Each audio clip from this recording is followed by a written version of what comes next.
Hello বন্ধুরা, আমি ববিতা। আজ চলে এসেছি ডিম নিয়ে নতুন কিছু রেসিপি তৈরি করতে। আমি প্রথমে ডিমটাকে ফাটিয়ে নিয়েছিলাম, তার মধ্যে নুন, একটু পেঁয়াজ কুচি, একটু লঙ্কা কুচি দিয়ে নিয়েছিলাম। এবার ভালো করে ডিমটাকে মিক্স করে নেব। এরপরে কড়াইয়ে আমি সাদা তেলটা গরম করে নিয়ে ফাটানো ডিমটা দিয়ে দেব। ডিমটাকে এরপর ভালো করে ভেজে নেব। বন্ধুরা, আমি জানি না আমার ভিডিও তোমাদের কেমন লাগছে। যদি ভালো লাগে অবশ্যই লাইক কমেন্ট করে জানাবে, তাহলে আমিও খুশি হব। তো আমার ডিমটা ভাজা হয়ে এসছে। ডিমটাকে আমি ফোল্ড করে নেব, দিয়ে ডিমটাকে আমি তুলে নেব। এবার আমি আলুগুলো দিয়ে দেবো ভাজার জন্য। এবার আলুর মধ্যে আমি একটু হলুদ ছিটিয়ে দেব, তারপরে ভালো করে আলুটাকে ভেজে নেব। একটা থালায় পেঁয়াজ বাটা, আদা রসুন বাটা, টমেটো কুচি, লঙ্কা কুচি, আর এক সাইডে আমার ডিম ভাজাটা রয়ে গেছিলো। তো সব কিছু কেটে নিয়ে একটা থালায় রেডি করে নিয়েছি আমি।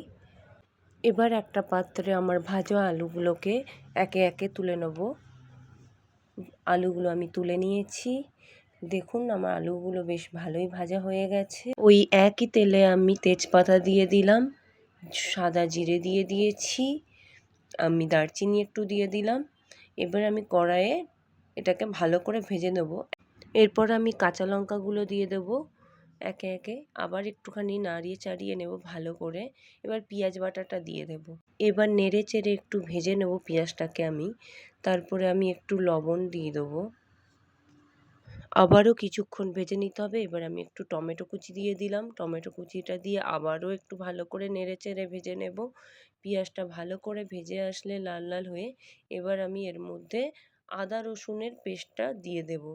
আদা রসুনের পেস্টটা দিয়ে এবার আমাকে আবার ভালো করে মশলাটাকে কষাতে হবে। এবার একে একে হলুদ গুঁড়ো, ধনে গুঁড়ো, লঙ্কা গুঁড়ো, এবার একটু পরিমাণ মতো জল দিয়ে মশলাটাকে ভালোভাবে কষিয়ে নিতে হবে। ভালো করে মশলাটা কষাবেন যতক্ষণ না মশলা থেকে তেল ছাড়ছে। মশলাটা কষানো আমার চলছে। এবার পরিমাণ মতো আমি জল দিয়ে দেব। পরিমাণ মতো জল দিয়ে আবার একটু নাড়িয়ে চাড়িয়ে নেব। এবার আমি পরিমাণ মতো নুন দিয়ে দেবো, যতটা প্রয়োজন হবে আপনারা দেখে নেবেন। স্বাদ আসার জন্য আমি পরিমাণ মতো চিনি দিয়ে দেবো, আগেও বলেছি। ভাজা আলুগুলো দিয়ে দেবো একে একে। এরপর আবার আমি একটুখানি নাড়িয়ে নেব যাতে মশলাটা আলুর মধ্যে ঢোকে। থালা দিয়ে এবার ঢেকে দেবো। আর আমি জিরে গুঁড়ো দিয়ে দেবো পরিমাণ মতো, আর দিয়ে দেব গরম মশলা গুঁড়ো, যেটা আমার খুব পছন্দের। গরম মশলা গুঁড়ো ছাড়া কোনো রান্নাই সম্ভব না। তো আবার আমি একটু নেড়ে চেড়ে নেব মশলাটাকে। তারপরে একে একে আমি ডিমগুলো দিয়ে দেব। এবার পরিমাণ মতো জল দিয়ে আমি থালা দিয়ে চাপা দিয়ে দেব সব সিদ্ধ হওয়ার জন্য। ফাইনালি আমি ডিমের ঝোল তৈরি করে ফেলেছি। অবশ্যই একবার ট্রাই করুন, জানাতে ভুলবেন না কেমন লেগেছে।